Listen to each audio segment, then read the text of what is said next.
জোটের যেহেতু এক ধরনের আসন সমঝোতার বিষয়টা আসছে, এটা আসলে কবে নাগাদ সব শেষ আপনারা আসন ঘোষণার বিষয়টা সমঝোতার মধ্যে পৌঁছাবেন?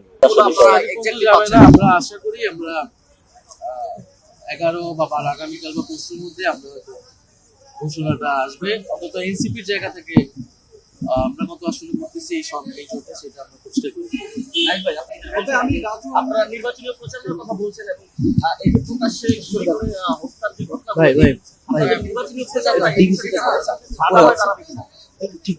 সেটা তো একটা আশঙ্কা, একটা নিরাপত্তা দাবি করেছে পরিস্থিতি। সরকার কিছু উদ্যোগ নিয়েছে, নিরাপত্তা প্রহরী ব্যবস্থা করেছে, কিন্তু এটা তো একটা আশঙ্কা থাকতেছে। বিশেষত শরীফ ওসমান হাদীর হত্যাকারীদের এখনো যখন এই বিচারটা হলো না, গ্রেফতার যারা হত্যাকারী তাদেরকে গ্রেফতার করা গেল না, ট্রেস করা গেল না, ফলে এটার কারণে কিন্তু এই নিরাপত্তাহীন পরিস্থিতি আছে মাঠে।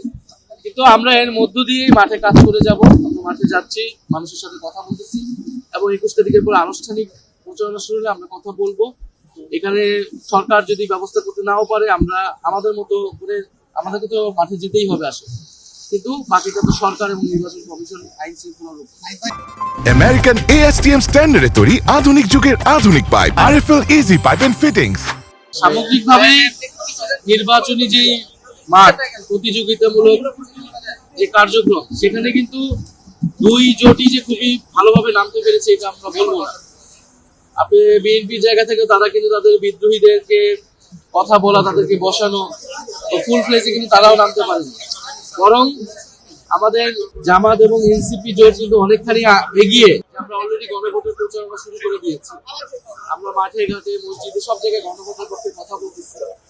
আসল সমঝোতার জিনিসটা কিন্তু আলোচনা চলমান, বাইরে হয়তো ঘোষণার আশাটা বাকি, কিন্তু আমরা কিন্তু আমাদের অভ্যন্তরীণ যে কাজ সেটা আমরা করতেছি। নির্বাচনের জন্য সব ধরনের প্রস্তুতি আমরা রাখতেছি। আমাদের যে আসল সমঝোতার ঘোষণাটা সেটা কেবল একটা আনুষ্ঠানিক ঘোষণা আসবে।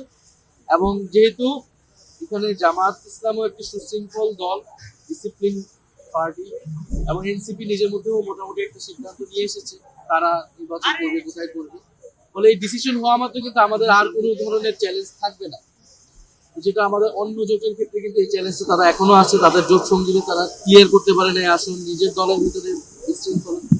ফলে আমরা মনে করতেছি যে একটু দেরি হলেও আমাদের নির্বাচনী যে আয়োজন বা নির্বাচনী যে প্রস্তুতি সেখানে আসলে খুব বেশি